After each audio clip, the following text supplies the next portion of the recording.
What's good, YouTube? It's your boy, Blue Blood Sports TV, back at y'all with another one.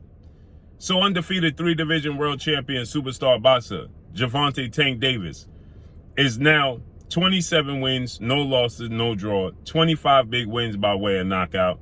He is 27 years of age, 5'5" with a 67-inch arm reach. With that said, Gervonta Tank Davis, he took on fellow stablemate, who was the WBA lightweight title contender in Rolando Romero.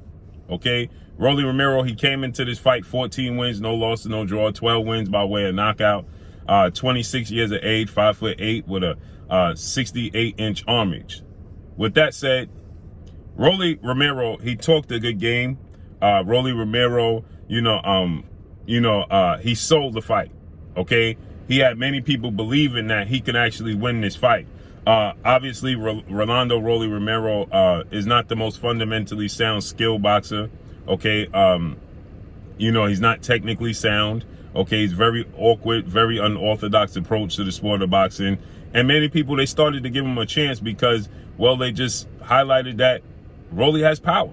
Okay, so they stated that, Romero, he has power. Okay, and since he has power, he has a puncher's chance against Gervonta Tank Davis, although he's void of fundamental skills. I called that this fight would end in the 6th round. I stated that it would be a left uppercut or a left hand or a left hook on the inside that Rolly don't see coming because he leaves himself so wide open to be countered. Okay, he leaves himself wide open. These are amateur mistakes. These are mistakes that he makes because he's inexperienced. Okay, just doesn't have enough experience. And so I stated that it's going to be very difficult for him to beat a guy like Gervonta Tank Davis, who's a southpaw. Okay, for one, he's a southpaw. Rolly is an orthodox fighter. Gervonta Tank Davis is a southpaw. It's already difficult enough to fight southpaws, let alone skilled, fundamentally sound, sharp, athletic southpaws with power, hand speed, foot speed, and a high ring IQ. Gervonta Tank Davis is also very durable. Okay, he's proven to have a sturdy chin. And so, Romero, I told you guys that Tank is going to see all his punches coming because of the manner in which he delivers his punches. Okay, and so I said that when he comes in with his arms wide and flaring, and making a mistake.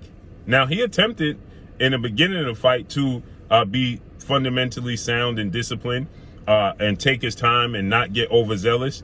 But eventually you're going to be who you are. You're going to resort back to what you normally do and you practice bad habits. You're going to exhibit bad habits when you're in the ring. And he practices bad habits. He throws these punches, these uppercuts, these hooks very wide. He don't answer the phone. He leaves himself wide open. And I told you guys, Gervonta Tank Davis is going to capitalize on that. He's going to clip him and he's going to hurt him. And that's exactly what he did in the 6th round. And I called the 6th round knockout. And that's exactly what took place. Now, Romero is now stating, I'm gathering he's gathered himself. He's got his composure. The adrenaline went down. And now he's blaming the referee, saying that it was an early stoppage and he was ready to go and now he deserves a rematch. Rolly didn't land anything of significance. He did land 2 punches here and there, and he said that he was up on all 3 of the judges' scorecards. They had it a close fight. That was more so of Tank's inactivity. I told you guys that Tank is going to set up the punches, right? I told you guys it's going to take him time to adjust to what Rolly does, to Rolly's unorthodoxness, his awkwardness, his size, and Tank has a high ring IQ, so he's going to be cautious of Rolly's power because he does have power. But like I told you guys, against whom did he display that power against, right? And so we fast forward. I told you guys that Tank was going to take his time. And so, yes, the judges had Tank up 1 round. By that time, the judges' scorecards were split and fans thought Rolly was winning the fight. That's more so due to what Tank wasn't doing opposed to what Rolly was doing. right? Tank wasn't active, okay? He wasn't letting his hands go. He was setting up a punch. And so you have so many people in the sport of boxing who don't look to do their research and their homework and actually understand the styles to make fights and understand why a fighter is doing what he's doing. So you had so many people, including Rolly, saying Tank is running. Tank is running, okay? He was running. So Rolly was saying Tank was running the whole night, okay? Tank wasn't running. And if you go back and listen to my stream leading up to the fight, I explained that Tank wasn't running. He was trying to create separation so he could set up a punch that he's looking to land, okay? He was trying to get Rolly to get overzealous, open up, and then clip him.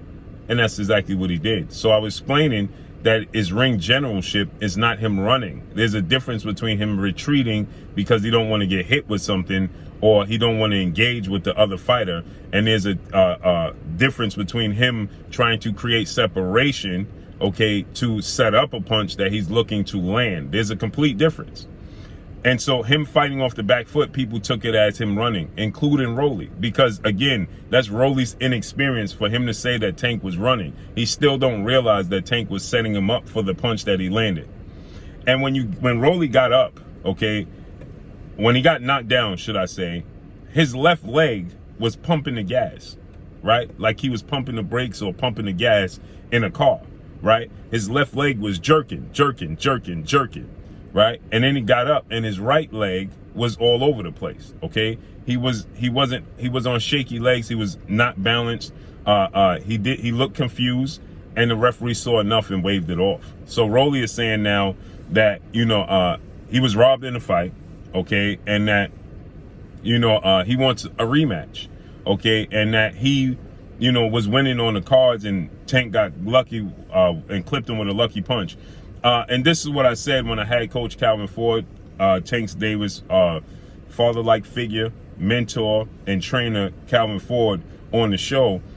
And I explained to Coach Calvin, and he reiterated the same sentiments I stated, was that it's one thing when you get clipped with one punch and knocked out, okay? A fighter can always make up the excuse that it was a lucky punch or I made a mistake or he got lucky, right? But when you dominate a fighter and break a fighter down in levels and win in that manner, right? It is very difficult to accept because the better man just dominated you. It's completely different when you get clipped with one punch and knocked out. Anybody can get clipped with a punch they don't see and knocked out, right? He doesn't realize that Tank set up that punch, set up that knockout. And I've been saying this before. If you look at Tank's fight with Mario Barrios and Leo Santa Cruz, he set up those knockouts. Many people don't look at that. Everybody's enamored with his power, but they don't realize what he did to set up those knockouts. So with that said, right, Rolly is now claiming because, see, like Coach Calvin said, I wanted to dominate him. I want to break him down. I want to punish him. Tank said the same thing. And in doing that, there is no question that he's the better fighter. But since he landed a quote-unquote lucky punch, according to Rolly, and then the referee prematurely stopped the fight, it gives Rolly the credence he needs moving forward to say, well, Tank, now he's going to tell the world Tank is avoiding him. Tank is don't want to take the fight. Tank know he was losing because Tank is now going to move on. Been there, done that. Because anybody that understands the sport of boxing understands that that knockout was set up. Okay, it wasn't a lucky punch. Okay, it was created. It was strategic. So Tank doesn't need to go back to that well. He's already fulfilled that obligation. You understand? Now, Rolly, in his brain, what he needed to do was tell himself that it was a lucky punch, that he was winning the fight. And that the fact that the judges' scorecards said that it was a close fight, it gives credence to what he's saying, that it was a lucky fight. It was a lucky punch. And that he was winning the fight. Well, he was winning the fight if he felt like he was winning the fight and the scorecards was close, again, is not what he was doing. It was what Tank wasn't doing. He wasn't being active with his hands because you can clearly see he was trying to set up a punch. Period. And because he was trying to set up a punch, it rendered him inactive. but he knew when to turn it up and when not to. Period. Right? So with that said, Rolly now, he sold the fight big time. Rolly is going to be an attraction because he sells fights, right? He can talk his way into a fight. He can talk his way for fans to buy tickets.